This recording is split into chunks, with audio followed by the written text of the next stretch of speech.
আসসালামু আলাইকুম, সবাইকে ওয়েলকাম জানাচ্ছি আমার চ্যানেল রুমিস ফ্যাশনেবল হাউসে। আজকে আমি সন্ধ্যার পর থেকে আমার ব্লগটি শুরু করছি। আজকে দেখাবো আমি কিভাবে শীতের সবজিগুলো সংরক্ষণ করছি বা বাজার গুছিয়ে রাখছি সেটাই। তো ফুল ভিডিওটি দেখার অনুরোধ জানাচ্ছি, তাহলে হয়তো একটা কিছু হলেও আপনাদের ভালো লাগবে বা জানা হবে আর কি। তো অনেকগুলো সবজি, তারপরে ধনিয়া পাতা, কাঁচামরিচ এগুলি এনেছে, এগুলি গুছিয়ে রাখা দরকার। মানে জোহরের নামাজ পড়তে গিয়ে আমার হাজব্যান্ড এগুলি নিয়ে এসেছিল। তো বিকেল থেকে আমি আসলে দুপুরের পর থেকে একটু অন্য কাজ করেছিলাম, যার কারণে করিনি। তো এখন মাগরিবের পর থেকে এই কাজটা শুরু করলাম। তো এখানে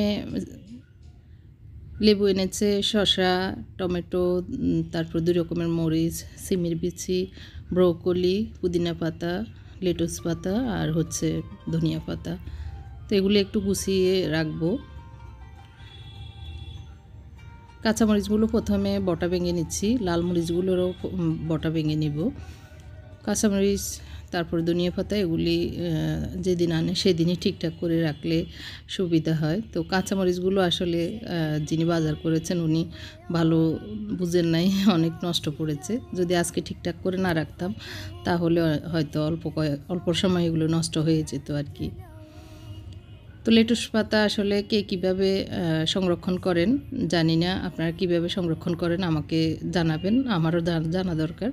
আমি মানে গাছের মাঝখানের অংশটা রেখে দিয়েছি, পানিতে একটু লাগাবো। আর সাইডের পাতাগুলো এইভাবে নিয়েছি, নিয়ে আমি শুকনো অবস্থায় এগুলিকে একটু পেপারে মুড়িয়ে রেখে দিব। পানি লাগাবো না বা ধুবো না, কারণ এগুলো পানি লাগালে মনে হয় যে নষ্ট হয়ে যাবে তাড়াতাড়ি, এর জন্য। তো এখন সবগুলো পাতা আমি ছিঁড়ে নিয়েছি গাছ থেকে। আর এরকম পেপারে একটু গোল করে পেঁচিয়ে 2 ভাগে আমি রাখবো। আজকে খাওয়ার জন্য একটু রাখবো, রেখে এভাবে পান মোড়ায় যেভাবে আসলে ওইভাবে এভাবে পেঁচিয়ে নর্মাল ফ্রিজে রেখে দিব। তাহলে হয়তো 1 সপ্তাহ 10 দিন খাওয়া যাবে। তো আমি 3টা পাতা রেখেছি আজকে, এখন সালাদ বানাবো রাতের খাবারের জন্য আর কি। ওগুলো ধুয়ে নেব পরে। এখন আমি ব্রোকলিগুলিকে একটু করে নিচ্ছি, ফুলগুলো খুলে নিচ্ছি। আর ব্রোকলি একটা সমস্যা, এটা তো খেতে অনেক ভালো লাগে বা আমাদের সবার পছন্দ, কিন্তু আনলেই ফুল ফুটে যায়, মানে হলুদ হয়ে যায়, তখন আর ভালো লাগে না। তো আনার সাথে সাথে আমি একটু সিদ্ধ করে ভাপ দিয়ে রাখি, অথবা কুটে ধুয়ে ডিপ ফ্রিজে মানে সিদ্ধ ছাড়া আস্ত কাঁচা রেখে দিই। তো আজকে একটু সিদ্ধ হালকা ভাপ দিয়ে রাখবো ভাবছি, এগুলো খাওয়া হয়ে যাবে আর কি। তো এই তো ধনিয়া পাতাগুলো একটু বেছে নিচ্ছি, অনেকগুলো ধনিয়া পাতা এনেছে, সস্তা পেয়ে বস্তা ভরে নিয়ে এসেছে, যেটা বলা হয় এটা আর কি। তো পুদিনা পাতা অনেক ফানি, এর জন্য ভেবেছিলাম প্রথমে করব না, তো পরে দেখলাম যে না, নষ্ট হয়ে যাবে, এর জন্য পুদিনা পাতাগুলো পাতা ছিঁড়ে নিচ্ছি। তো আসলে অনেক সময় হয়ে যাচ্ছে, আমার হাজব্যান্ডকে বললাম, আসলে মেয়ে না থাকলে যা হয়, ছেলেরা তো আর এসবগুলো বেশি একটা করতে চায় না। তারপর আমার মুনতাসির ডাকলে হয়তো এসে করে দেয়। তো আজকে ডাকিনি। আর পুদিনা পাতাগুলো আমার হাজব্যান্ডকে বললাম একটু ছিলে দিতে, তো উনি চিলতেছে। আমি এসে যেগুলি সবগুলো ধোয়া দায় করা দরকার সেগুলো ধুয়ে নিচ্ছি। তার এই বয়মে দেখতে পাচ্ছেন, একটা বয়মে পুদিনা পাতা লাগিয়েছি, দেখি ফ্রেশ হয়তো একটু খেতে পারবো। আর বাকি লেটুস পাতার যে মাঝখানের অংশটা সেটা সহ গুঁড়া সহ এসেছে, এগুলি আমি একটা আমার যে জারটা বয়ম আর কি, এটার ডাকনাটা ভেঙে গিয়েছিল, এখন এটাতে আমি একটা শলা গেঁথে গেঁথে এভাবে লাগিয়ে দিচ্ছি, না হয় মানে নিচের দিকে পড়ে যায়, মুখ বড় এই জন্য। তো এইভাবে দেওয়াতে একটু সোজা হয়ে গাছগুলি আছে, দেখা যাক কতদিন থাকে। আর এখানে হচ্ছে দোয়া পটলার পালা, সবগুলোকে ধুয়ে আমি পানি জড়াতে দিয়ে দিচ্ছি। আর যেগুলো এখন সেদ্ধ করা দরকার সেগুলো সেদ্ধ করে নেব।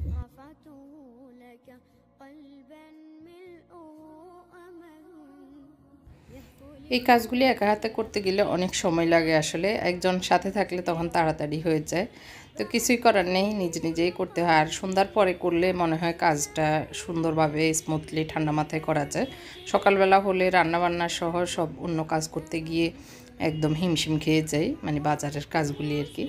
যাই হোক, এখন আমি লেটুস পাতাগুলি যেগুলি এখন সালাদ করব সেগুলো ভালো করে এভাবে ধুয়ে নিচ্ছি, এগুলি সালাদ করব। আর শিমের বিচি আমি এখানে অর্ধেক রাতে যেহেতু ভিজিয়ে নিচ্ছি, সকালে চিলে রান্না করব। আর লাল মরিচগুলো একটু পানি দিয়ে আমি গরম পানি দিয়ে আর কি ভিজিয়ে রাখবো, সকালে এগুলো পেস্ট করব। তো টমেটোগুলো ধুয়ে নিচ্ছি, এগুলো সকালে ঠিকঠাক করব। এই তো সব কিছু যা যা ধুয়ে নিয়েছি আমি একসাথে রেখেছি। তো শশাগুলো ধুই নিয়ে শশাগুলো এমনি থাকুক, সকালে পানির একটু ছিটে দিব। আর ধনিয়া পাতা আর হচ্ছে এখনও তো পুদিনা পাতা ইয়ে করতেছে, তো সেগুলি ধুয়ে পানি জড়াতে দিয়ে দিব, সকালে বাকিটা ঠিক করব। ওই যে কাজ করতেছে উনি মনোযোগ দিয়ে, ওয়াজ লাগিয়ে দিয়েছে পাশে, আর পাশাপাশি কাজও করতেছে। চুলায় একটা পাতিলে পানি বসিয়ে দিয়েছি, ব্রোকলিগুলোকে একটু ভাপ দিয়ে নিব।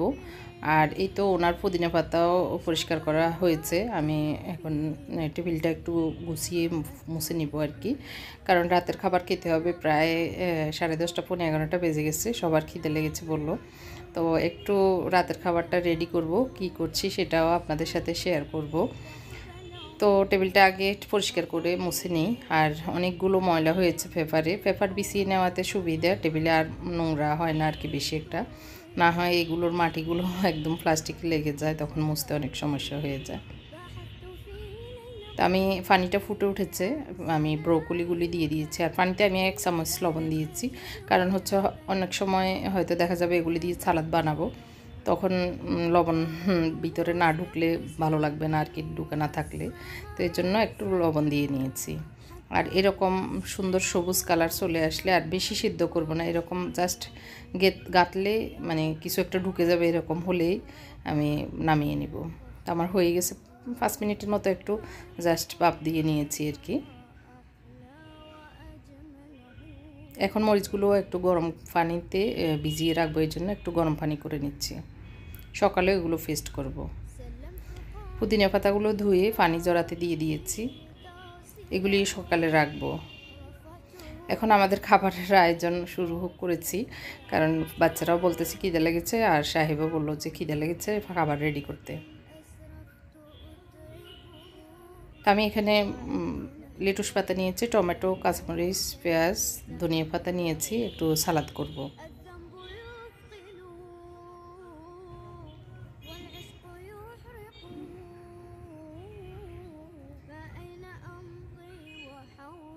খিরাগুলি ভালোই পড়েছে, তিতা লাগতেছে না একটাও, দুইটা খাওয়া হয়েছে। দেখা যাক বাকিগুলো যদি ভালো পড়ে আর কি, তিতা হলে আসলে খেতে আর ভালো লাগে না।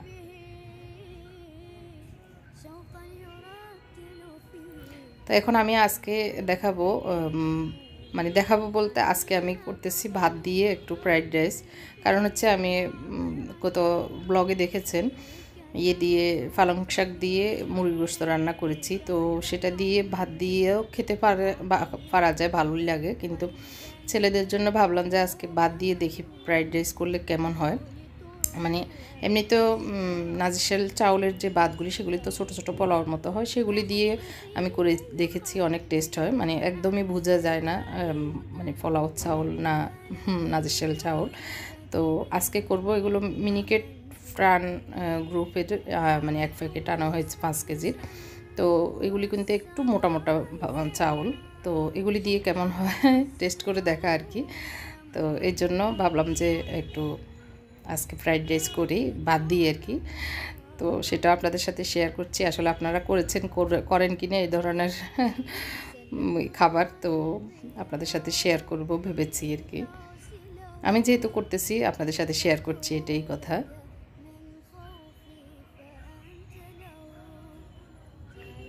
তো আমার এর ভিতরে সালাদগুলি কাটা হয়েছে, আমি এখন চুলায় ফ্যান বসিয়ে দিয়েছি, একটু তেল দিয়ে দিচ্ছি।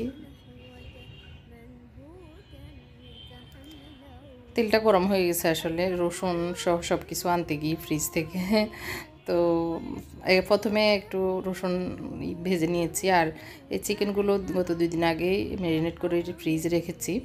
তো এগুলো একটু দিয়েছি, অল্প দিয়েছি, ওদের 4 জনের জন্যই আসলে করছি। আর একটা ডিম ভেঙে দিচ্ছি।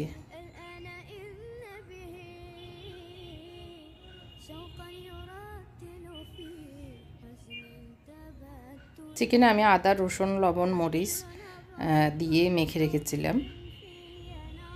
এখানে ব্রোকলি নিয়েছি, টমেটো, পেঁয়াজ, কাঁচামরিচ নিয়েছি। ব্রোকলি 2 টুকটাকে আমি ছোট ছোট করে কেটে নিয়েছি। আর অন্য কোনো সবজি দিব না, এখন জাস্ট এটা দিয়ে এখন ঝটপট করে নিচ্ছি। একটু সয়া সস দিয়েছি, একটু টমেটো সস দিয়ে দিচ্ছি।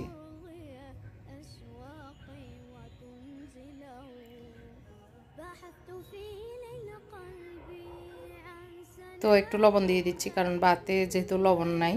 আর দিয়ে দিচ্ছি টেস্টিং সল্ট অল্প একটু, আর দিয়েছি গোলমরিচ পাউডার।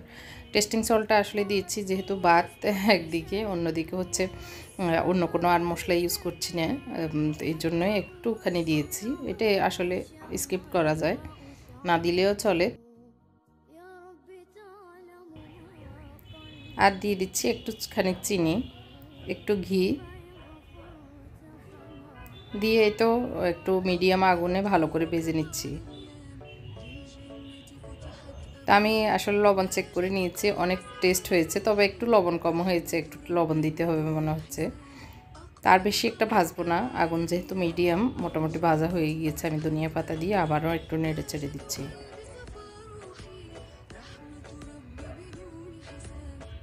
তো এই তো ঝটপট হয়ে গেছে ফ্রাইড রাইস। তো আসলে সব কিছু গুছিয়ে আবার একটু ওদের জন্য, ওরা যেন খায় আর কি, ভাত খাওয়া হয়, এই জন্যই ভাতকে একটু করলাম, রিসাইকেল করলাম আর কি। একটু লবণ দিয়েছি, যাতে একটু লবণ কম মনে হয়েছে এই জন্য। তো আমি একটু চিনিও দিয়েছি, যাতে ঝাল টাল সব কিছু একটু ব্যালেন্স হয়।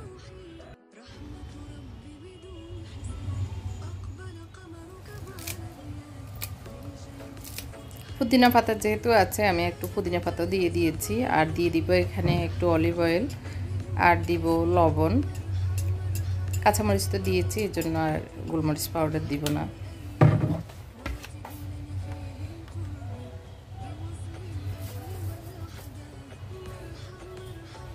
এখন দিয়ে দিচ্ছি একটুখানি লেবুর রসটা দিলে একটু ব্যালেন্স হয়, সব কিছুর টেস্টটা আরও বাড়ে। আর গুণের দিক দিয়ে অনেক কিছু অনেকটাই বেড়ে যায়, খাদ্য পুষ্টির গুণটা।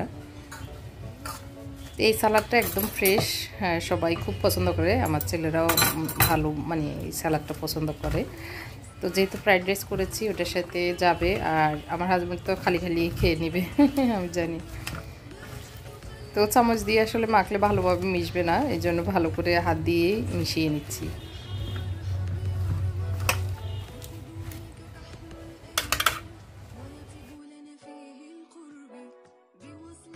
তো এতে টেবিলে দিয়ে দিয়েছি দুপুরের চিকেন, পালং চিকেন, আর হচ্ছে সবজি মূলা দিয়ে সিম দিয়ে রান্না করেছিলাম।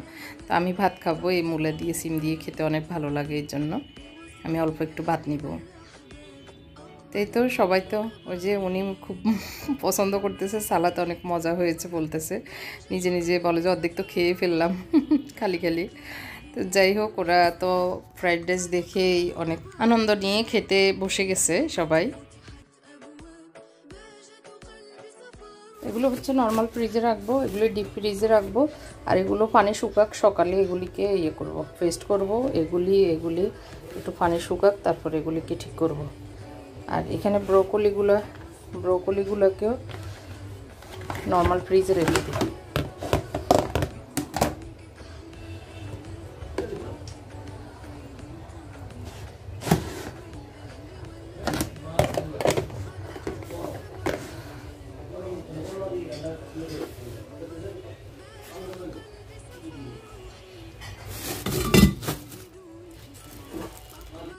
ডিপ ফ্রিজে সিমের বেশিগুলো রেখে দিচ্ছি, ডিপ ফ্রিজে রেখে দিলে সিলতে খুবই সুবিধা। আর এই তো আমি মুনতাসির আর একটু মানে ওরা তো আগেই শুরু করেছে, আমরা দুজন পরেই শুরু করলাম। তো আমি একটু এক লোকমা ফ্রাইড রাইস নিয়েছি, একটু চিকেন নিয়েছি, অনেক টেস্ট হয়েছে ওরা বললো। আর সব শেষ, মুনতাসির আর ওরা একটু যদি লয়, এই জন্য আমি আর খাচ্ছি না, আমি ভাতই খাবো। তো আগামী দিন সবজিগুলো কীভাবে গুছিয়ে নিচ্ছি সেটা দেখাবো। আজকের মতো এখানেই বিদায় নিচ্ছি।